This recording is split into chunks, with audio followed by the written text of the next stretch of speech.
Hello students, आज हम लोग क्लास 8 की साइंस के first chapter crop protection and management में एक नया टॉपिक डिस्कस करेंगे।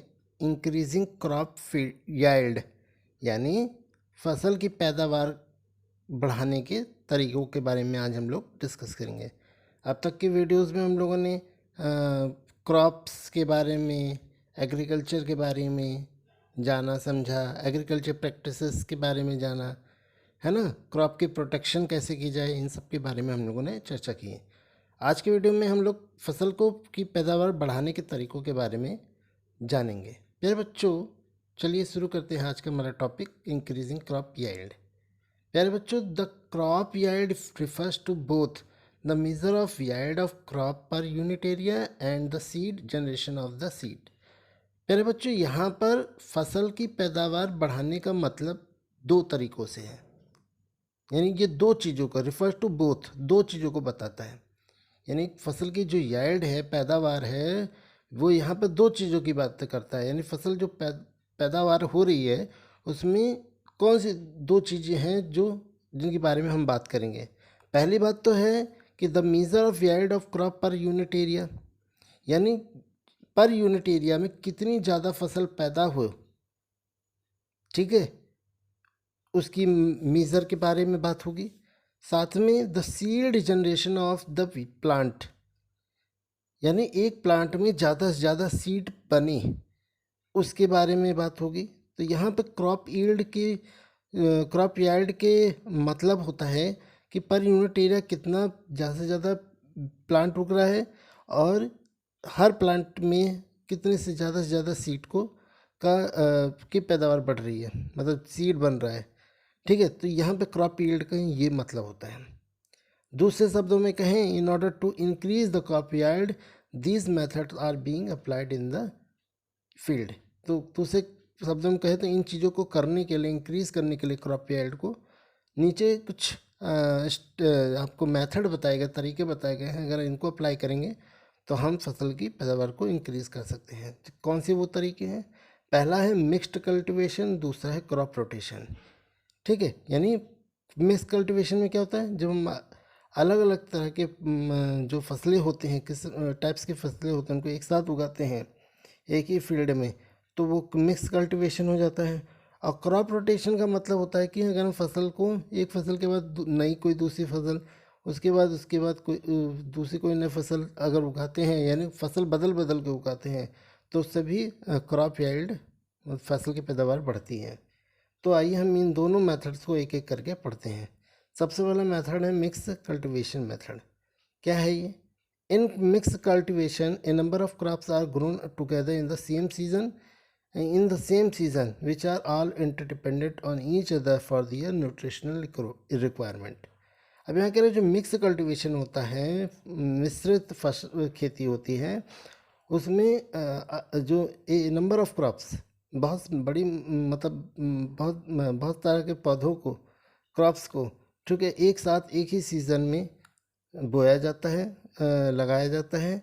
और ये अलग अलग टाइप के जो क्रॉप्स होते हैं जो एक ही सीजन में उगाए जाते हैं, वो which are all interdependent on each other, वो एक दूसरे पर निर्भर करते हैं अपने न्यूट्रिशनल रिक्वायरमेंट। यानी ऐसे पौधों को साथ में उगाया जाता है जो एक दूसरे की रिक्वायरमेंट को पूरी करते हैं, न्यूट्रिशनल रिक्वायरमेंट को पूरी करते हों, ठीक है, और सेम सीज़न में उगाए जाते हैं, एक साथ उगाए जाते हैं। तो इसी को मिक्स कल्टीवेशन कहा जाता है। एग्जांपल देख लेते हैं, जैसे कॉफ़ी प्लांटेशन। कॉफ़ी प्लांटेशन में दो टाइप के जो प्लांट हैं वो same season are grown in the same season, एक ही सीज़न में उगते हैं, उनको साथ में उगाया जाता है। जैसे कॉफ़ी और टीक का, टॉल टीक पेड़ के जो टी होते हैं उनको एक साथ उगाया जाता है, ठीक है। जिसमें से जो कॉफ़ी टॉक लंबे लंबे टीक के प्लांट्स हैं, वो क्या करते हैं, कॉफ़ी के प्लांट को छाया प्रदान का काम करते हैं, छाया प्रदान करने का काम करते हैं। बदले में कॉफ़ी जो है, प्लांट जो है, उनको न्यूट्रिशन प्रोवाइड करती हैं। तो इस तरह से एक ही सीज़न में, सेम सीज़न में जो है दो या दो से ज़्यादा डिफरेंट टाइप्स के प्लांट्स को एक साथ उगाया जाता है। और किस बेस पे उगाया जाता है? न्यूट्रिशनल रिक्वायरमेंट के हिसाब से, जो एक दूसरे पे इंटरडिपेंडेंट हो, ठीक है। तो इस तरह से हम फसल को की पैदावार को बढ़ा सकते हैं। दूसरा हमारा मेथड क्या है? दूसरा मेथड है क्रॉप रोटेशन। बच्चों क्रॉप रोटेशन क्या है? Crop rotation is the practice of growing two or more dissimilar crops in the same field one after the other.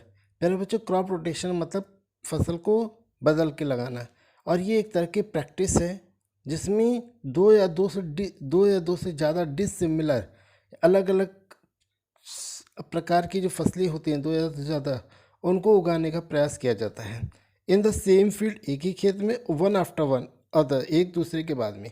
यानी इसमें दो अलग अलग डिसिमिलर टाइप की जो फसलें होती हैं उनको एक ही खेत में एक के बाद एक उगाया जाता है। जैसे पहले गेहूँ उगाया, फिर चना उगाया, फिर गेहूँ उगाया, फिर चना उगाया, तो बदल बदल के जो फसल उगाई जाती है दोनों ही अलग अलग किस्म के फसल्स हैं, ठीक है, जिनको अलग अलग फसल्स हैं और उनको एक दूसरे के बाद, एक खेती के बाद दूसरी खेती में वो दूसरी खेती में वो इस तरह बदल बदल के जो उगाने का जो प्रैक्टिस है, अभ्यास है, उसी को क्रॉप रोटेशन कहा जाता है।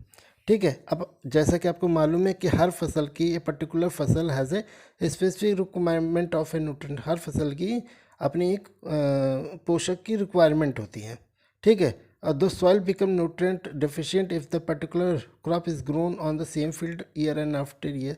अगर आप हर फसल की अपनी एक रिक्वायरमेंट है न्यूट्रिशन की, तो अगर बार बार आप एक ही प्लांट क्रॉप्स को लगाते जाओगे तो क्या करेगा, वो उन पोषक तत्वों को ज़मीन से ले लेगा, जिससे क्या होगा, उस सॉइल में उस न्यूट्रिएंट की डेफिशिएंसी आ जाएगी, कमी आ जाएगी। Thus in order to replenish the soil with nutrient, अब जब आप दोबारा उसको फसल को उगाओगे तो वो अच्छे से ग्रोथ नहीं करेगी और न वहाँ फसल ज़्यादा होगी, धीरे धीरे वहाँ पे पैदावार कम होती चली जाएगी।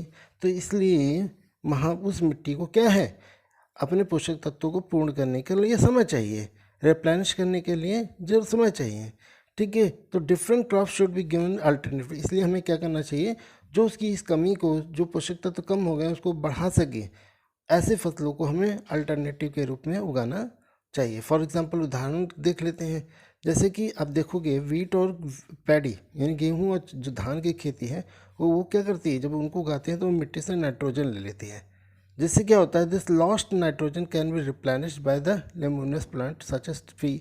अब इससे क्या होता है, नाइट्रोजन की कमी हो जाती है। अब इस नाइट्रोजन की कमी को रिप्लेनिश करने के लिए हम लोग लेगुमिनस प्लांट्स जैसे कि मटर, चना, इनको उगाते हैं, ताकि मिट्टी में जो पैडी और वीट ने नाइट्रोजन अब्जॉर्ब कर ली सारी, उसकी कमी को पूरा किया जा सके। तो हम लेगुमिनस प्लांट उगाते हैं, उनकी फसल उगाते हैं।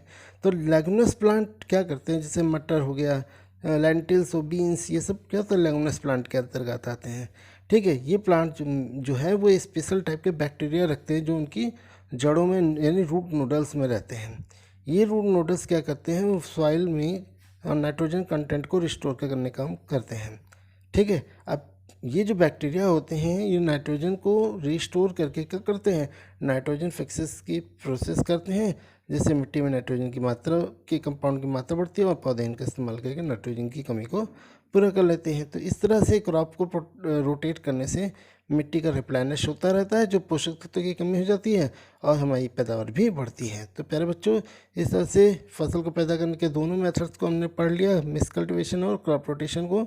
नेक्स्ट वीडियो में हम लोग नाइट्रोजन साइकिल को पढ़ेंगे। मिलते हैं नेक्स्ट वीडियो में। बहुत बहुत धन्यवाद।